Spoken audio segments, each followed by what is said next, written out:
Bismillahirrahmanirrahim. Alhamdulillahirabbil alamin. Wassalatu wassalamu ala asyrafil anbiya'i wal mursalin Sayyidina Muhammadin wa ala alihi wa sahbihi ajma'in. Amma ba'd. Fa inna ahdatsal hadits kitabullah ta'ala wa khairal hadi hadi Muhammadin sallallahu alaihi wasallam. Sarul umuri muhdatsatuha wa kullu muhdatsatin bid'ah wa kullu bid'atin dalalah wa kullu dalalatin finnar. Qala musannif rahimahullah ta'ala wa nafa'na wa iyyakum bi nurihi fid dharain.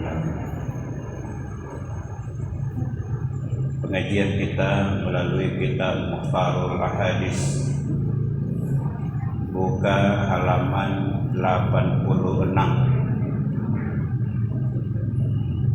Halaman 86 ya. Ini melanjutkan pengajian-pengajian terdahulu. Itu hadis yang ketiga. Kalau diurut dari awal itu sudah hadis yang ke-30. Coba diperhatikan halaman 86, hadis urutan ketiga dari atas. Qala Nabi sallallahu alaihi wasallam, Nabi sallallahu alaihi wasallam bersabda, khairu ma khallafal insan ba'dahu thalathah. Sebaik-baik apa yang ditinggalkan manusia ba'dahu sesudah matinya, salasun ada 3. Jadi ada 3 hal yang baik dilakukan oleh seseorang yang kemudian nanti dirasakan ba'dahu sesudah mati. Khairu ma khallafal insanu ba'dahu thalatha. Sebaik-baik yang ditinggalkan manusia sesudah matinya, thalathun ada 3. Udah ketemu? Ya, udah. Halaman 86, hadis ketiga dari atas ya. Yang pertama, waladun shalihun, memiliki anak yang saleh ya. Di sini disebut shalihun, juga sudah masuk di dalamnya sholihat. Jadi disebut anak yang soleh, juga bisa dimaknai sholihat, meninggalkan anak yang soleh dan soleha. Kalau laki-laki disebut biasanya sudah ikut perempuan. Waladun sholihun, anak yang soleh dan soleha. Jadi sholihun itu bisa berarti anak soleh laki-laki dan anak soleha perempuan. Tapi kalau disebut solehatun, itu perempuan yang dimaksud, tidak masuk laki-laki. Tetapi kalau solehun bermakna anak saleh laki-laki, juga masuk di dalamnya salehatun, anak saleh perempuan. Anak saleh yang bagaimana? Waladun salehun yad'u lahu,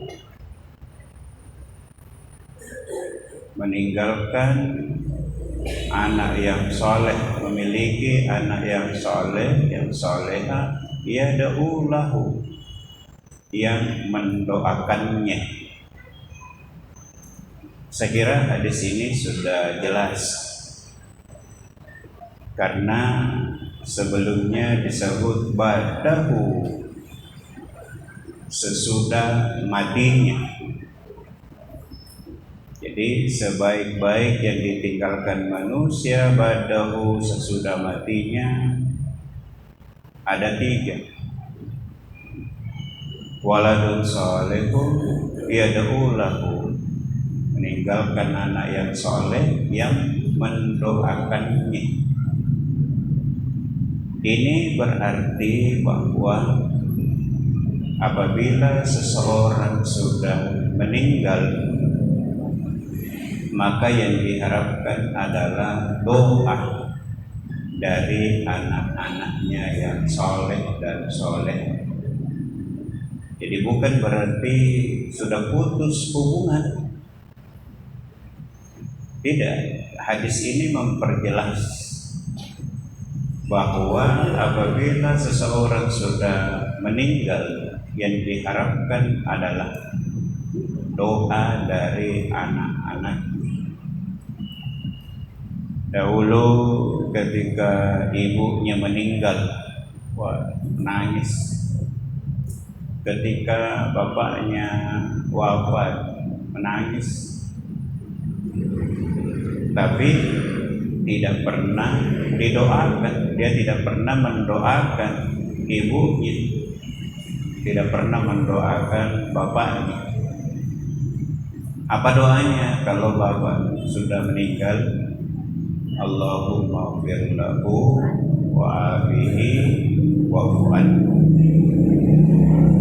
Kalau ibu sudah meninggal, maka doakan Allahumma ighfir laha wa afiha wa'fu anha. Jadi sebaik-baik orang yang meninggal adalah orang yang meninggalkan anak yang soleh, yad'u lahu, dan mendoakannya. Jadi boleh saja dia solehah, tapi tidak mendoakan orang tuanya. Solehah, tapi tidak mendoakan orang tuanya. Artinya anak itu harus selalu mendoakan orang tuanya. Apabila orang tuanya sudah meninggal, dia mendoakannya. Ya sebenarnya bukan hanya ketika meninggal, ketika masih hidup pun kita doakan orang tua. Orang tua juga mendoakan anak-anak. Jadi orang yang meninggal itu, sebaik-baik orang yang meninggal yang memiliki anak soleh dan mendoakannya. Ada ketika ibunya sudah meninggal, bapaknya sudah meninggal, sudah tidak didoakan. Kenapa? Karena menurutnya sudah putus hubungan antara orang hidup dan orang mati. Tapi ini hadisnya ba'dahu, sesudah matinya. Berarti hadis ini berlaku selain hidup juga ketika sesudah matinya didoakan.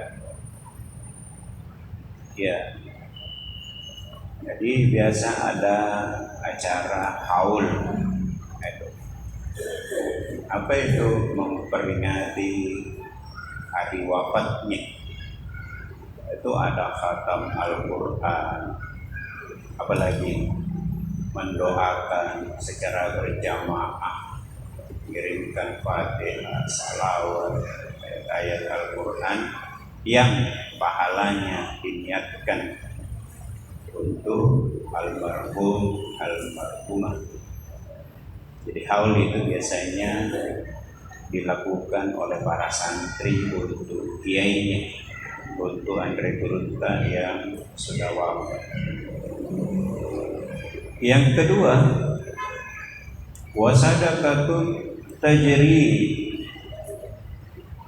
sedekah yang terus menerus mengalir. Jadi sedekahnya itu terus mengalir, dimanfaatkan.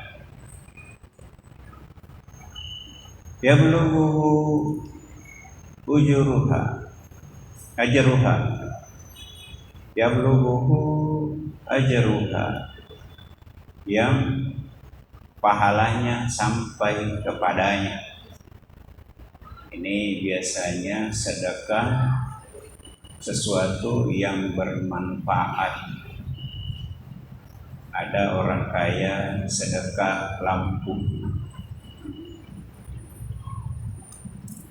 lalu kemudian meninggal, maka sesudah matinya terus menerus mengalir pahalanya selama lampu itu digunakan. Ini biasanya orang berwakaf, bersedekah yang terus menerus mengalir pahalanya, diterima karena dimanfaatkan. Dibayangkan orang yang dulu bersedekah membeli tehel masjid ini, dipakai sujud, salat, dan dipakai pengajian kitab kuning ini. Ini biasa disebut kitab kuning karena memang warnanya kuning. Biasa juga disebut kitab bundul, kitab bundul, karena tidak ada harakatnya. Kenapa bisa dibaca? Karena ada rumusnya, ada caranya. Itu melalui bahasa Arab yang orang mengerti nahwu sarafnya. Wa sadaqatun tajri yablughu ajruha, sedekah yang terus mengalir pahalanya. Yablughu ajruha, yang sampai pahalanya kepadanya. Bersedekah. Saya ingat bapak saya mengingatkan kepada seorang sahabatnya kaya tapi tidak punya keturunan, istrinya juga sudah meninggal. Maka bapak saya minta sebagian dari tambaknya yang luas itu untuk disedekahkan, diwakafkan, yang hasilnya digunakan untuk agama. Baru-baru ini saya dengar sudah meninggal. Nah, ini sedekahnya itu terus menerus dia dapatkan pahala. Jangan dikira bersedekah itu gampang. Ya bayangkan kalau uang 100.000 diserahkan, susahnya itu cari uang 100.000, uang 1 juta. Apalagi kalau tambaknya 1 unit, apalagi kalau 1 hektar. Ya macam-macam, biasa 1 unit itu 1 hektar juga. Ya tergantung ukurannya. Ini hartanya disedekahkan. Wa sadaqatun tajri yablughu ajruha. Jadi sedekah yang terus mengalir pahalanya sampai kepadanya. Nah, jadi sebaik-baik orang yang meninggal apabila memiliki anak yang soleh yang mendoakannya dan bersedekah, sedekahnya itu terus menerus mengalir pahalanya. Kemudian yang ketiga, wa ilmun yang tafahu bihi min ba'dihi. Wa ilmun, dan ilmu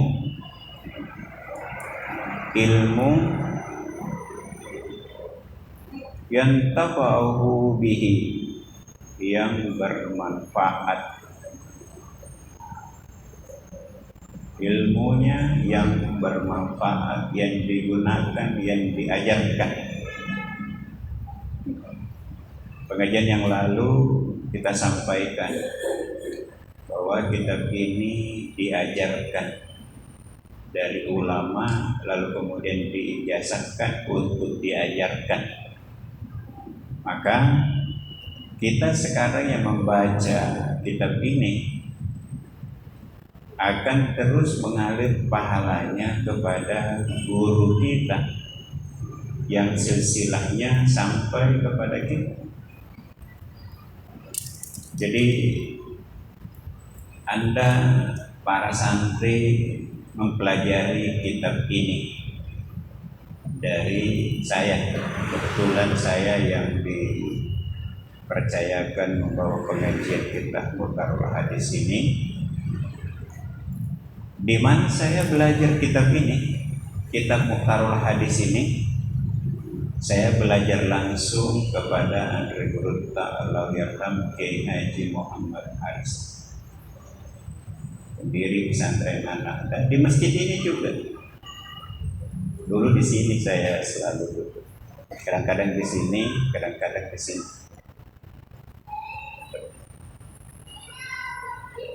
Saya suka duduk di sini karena saya suka lihat guru tak secara utuh.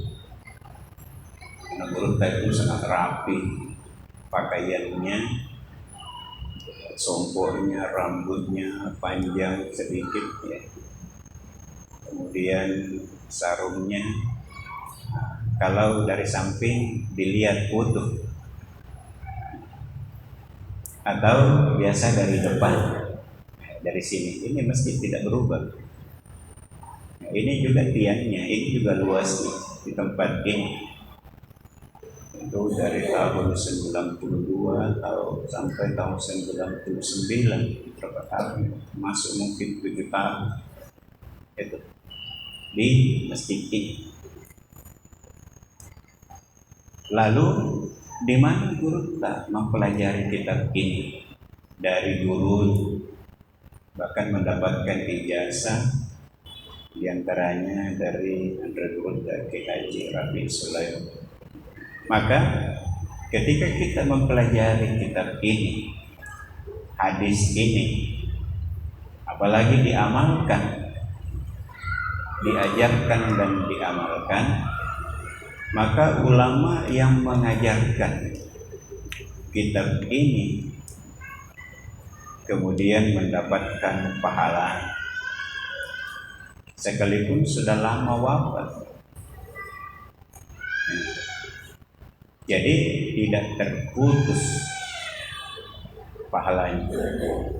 Jadi sebaik-baik yang ditinggalkan manusia adalah memiliki anak yang saleh dan mendoakannya. Jadi jangan pernah berhenti mendoakan orang tuanya. Belum meninggal, tidak apa-apa, doakan orang tua. Dan jangan sekali-kali durhaka. Jangan pernah suaramu lebih besar daripada ibu, apalagi menyakiti hatinya.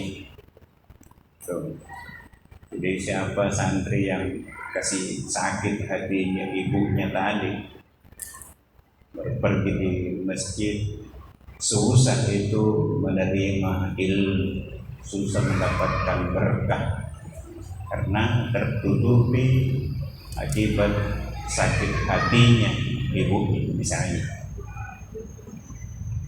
Kemudian tadi sedekah yang pahalanya terus didapatkan setelah wafat, lalu kemudian ilmu yang bermanfaat yang diajarkan sesudah matinya, min ba'dihi, sesudah mati.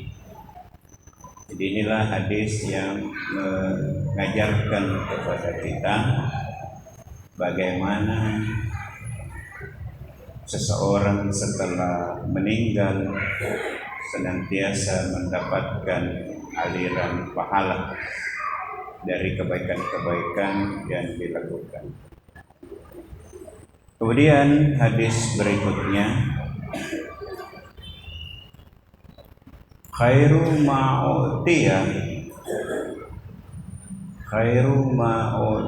insanu khuluqun hasanun syarru ma'utiya qalbu su'in bi surati hasanatin.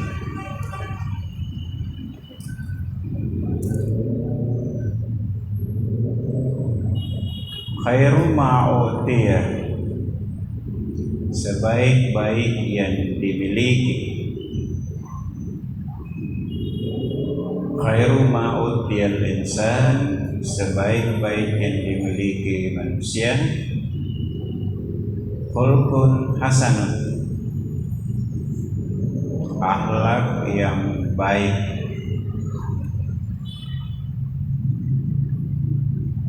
Sikap perilaku yang baik.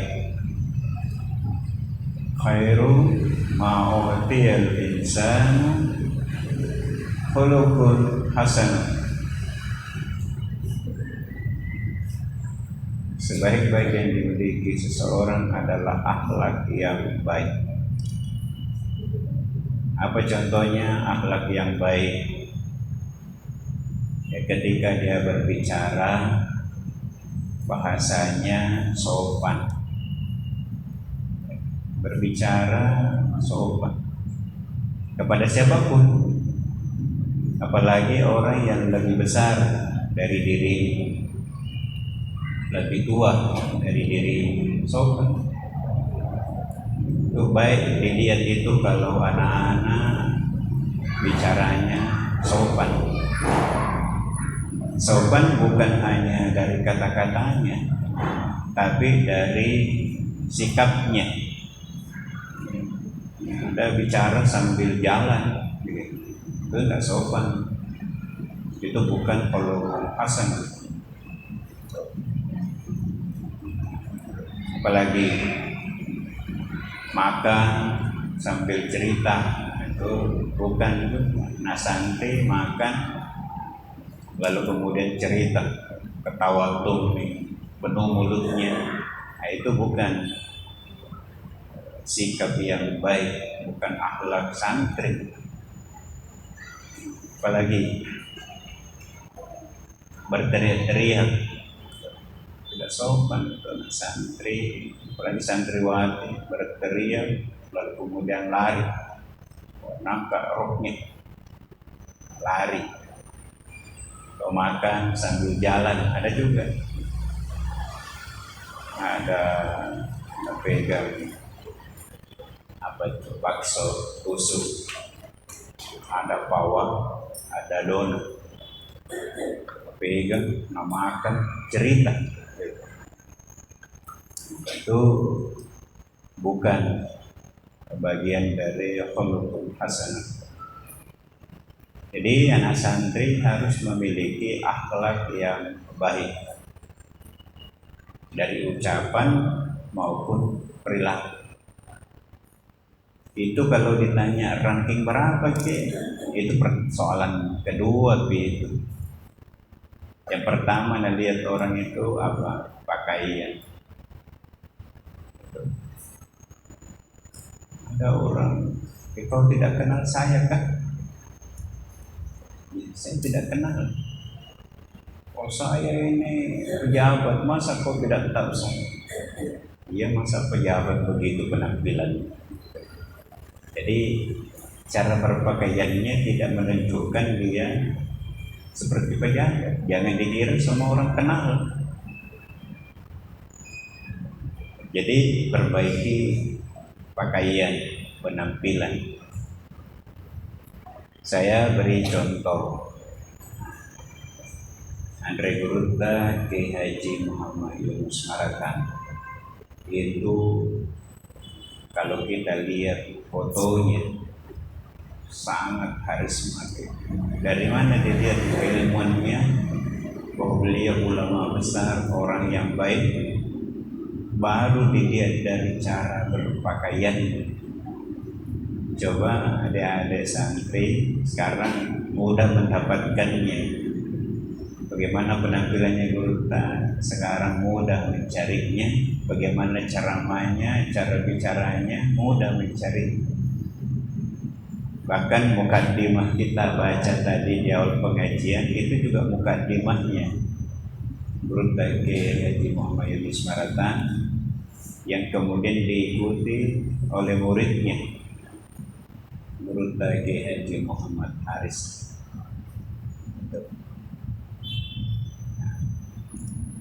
Kemudian Andre Gurta Allah yarham Kiai Haji Muhammad Haris juga kalau kita lihat cara berpakaian ini menunjukkan karisma keulamaan. Jadi cara berpakaian ini, karena itu pertama lihat orang. Tahu yang baru-baru meninggal Andre Gurta Allah yarham Kiai Haji Sanusi Wajib LC. Saya kira para santri kita masih sering melihat beliau baru-baru wafat. Bagaimana cara berpakaiannya? Karena saya menulis riwayat hidupnya beliau, sehingga saya bertanya kepada anaknya, kepada menantunya. Ternyata Guru itu memperbaiki dulu penampilan. Ini jadi biasa Guru sudah istirahat, sudah pergi nih istirahat, tiba-tiba ada tamu. Beliau juga pesan, kalau ada tamu jangan ditolak. Karena semua yang datang bertamu itu ada hajatnya. Tidak mungkin datang di sini kalau tidak ada perlunya. Engkau itu nak perlu. Ketika sudah datang, tamu sudah datang, beliau minta kepada seluruh keluarganya jangan pernah menyuruh tamu pulang. Sekalipun Guru sudah istirahat. Nah, bagaimana kalau sudah istirahat? Kalau kemudian ada tamu, itu pasti bangun, berpakaian, sisir, kemudian pakai kopiah. Kemudian kalau sudah keluar, pasti Guru tersenyum. Bisa? Tidak bisa kita. Ini bedanya biasanya kalau misalnya dosen didatangi oleh mahasiswa, wah itu biasa pulang dulu lain kali, atau biar dia temui tapi di pagar saja, tanda tangan, iya, pulang. Atau datang, kamu ini saya bilang nanti di kampus saja, itu biasa ada keluhan mahasiswa. Ya mahasiswa juga kadang tidak sopan, tiba-tiba datang. Tapi kalau ulama sudah punya prinsip, semua yang datang bertamu itu ada perlunya. Ya mahasiswa juga datang ada perlunya, tapi beda perlakuan. Itu memang.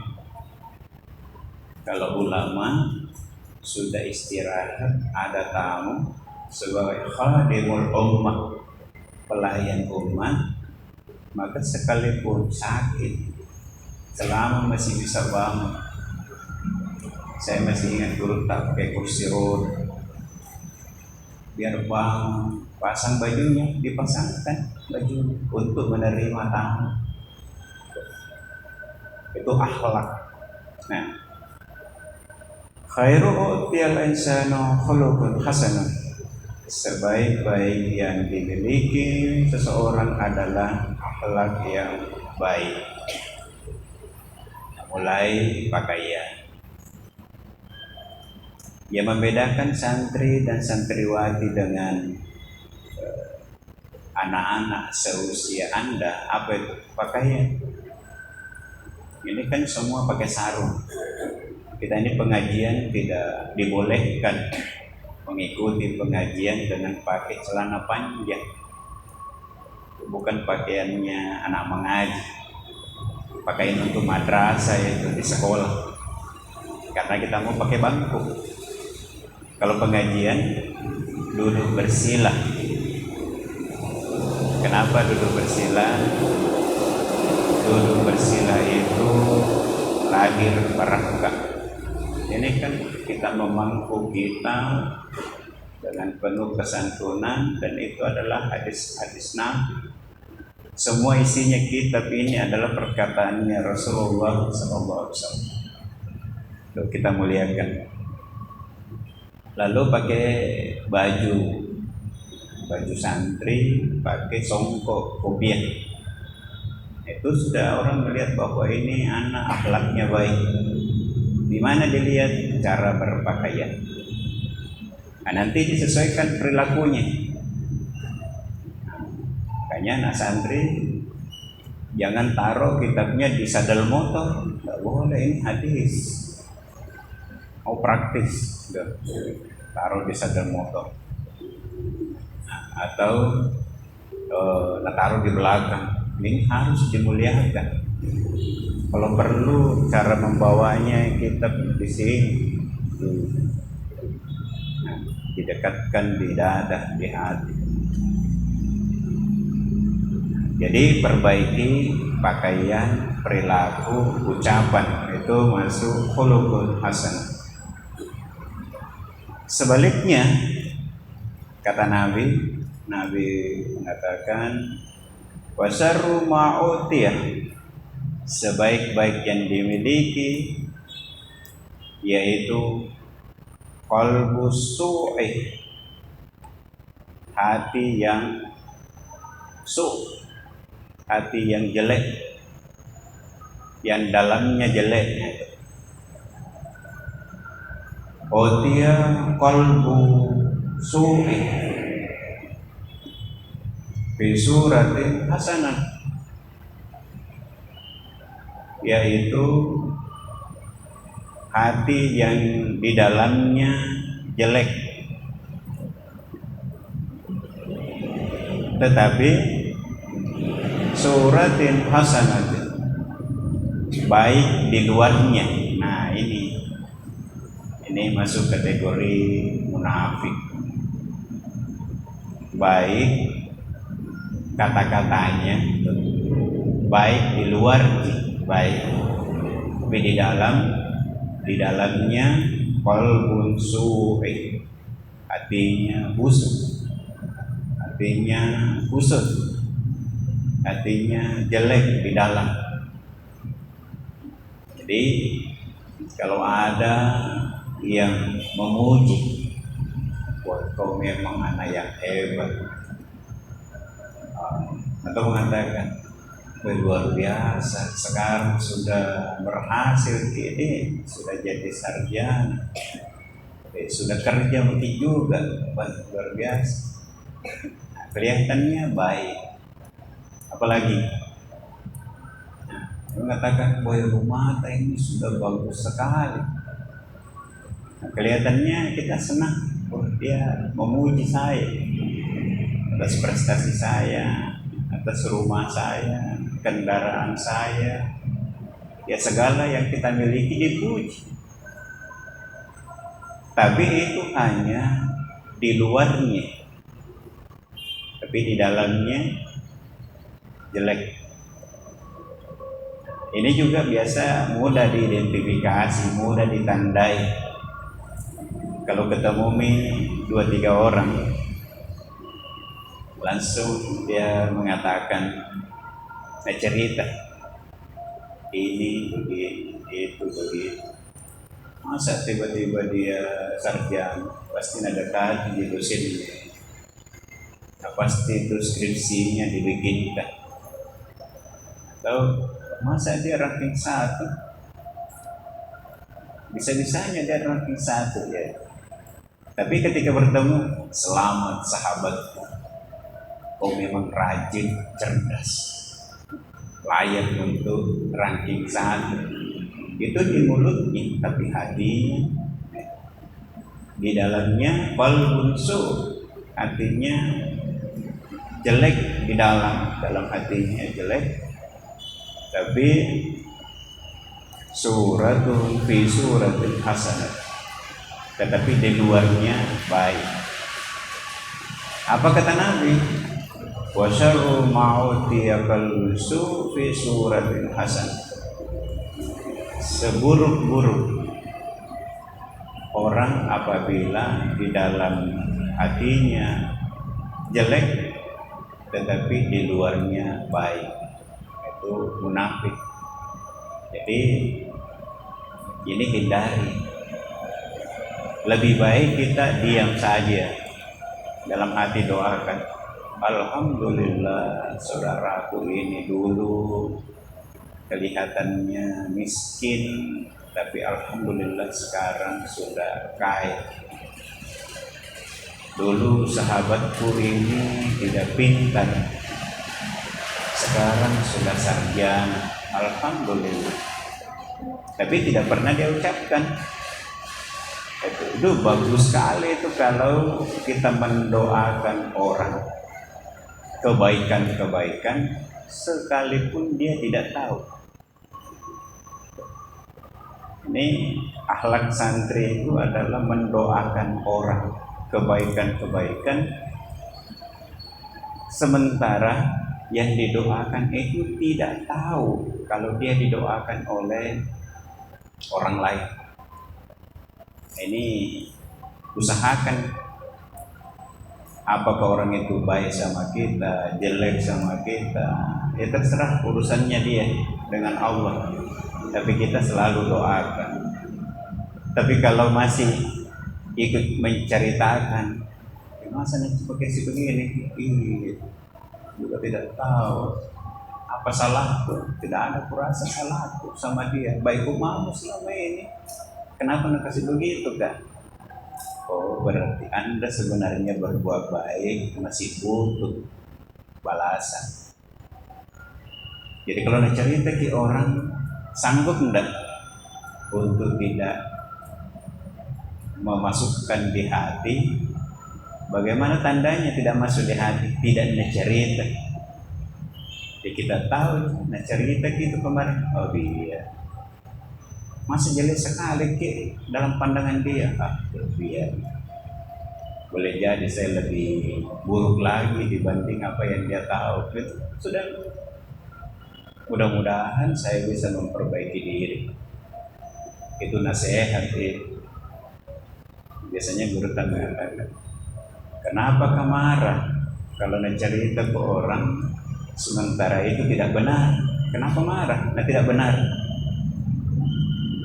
Nak cerita ke orang yang dicerita kejelekan tak, tapi memang kita begitu. Itu ya, kalau tidur ki ngorok. Kenapa kau marah? Nah, memang ngorok. Kalau nak cerita itu kalau tidur ki ngorok, perasaan tidak. Saya pernah video diriku. Saya tidur, saya live. Saya syuting diriku baru tidur. Uji coba. Setengah jam saya tidur, kemudian saya putar videonya, tidak ngorok. Berarti dia salah. Bagaimana juga nak tahu, tidak pernah Anda lihat tidur. Nah, kalau begitu, jangan marah karena tidak benar. Jadi jangan marah kalau benar, karena makhluk memang. Tapi kalau tidak benar, jangan juga marah, karena kan tidak benar. Itu selamat bagi. Kalau itu bisa diamalkan. Jadi Nabi mengingatkan, khairu utiyal insan khuluqun hasanah. Sebaik-baik yang dimiliki seseorang adalah akhlak yang baik. Wa syarru ma utiyakal su bi suratil hasan. seburuk-buruk yang dimiliki seseorang apabila dalam hatinya jelek tapi luarnya baik. Wallahu a'lam. Mari kita mengirimkan surah Fatihah dan mendoakan Andrew Ta'ala Yarhamu Kiai Haji Muhammad Haris Al-Fatihah.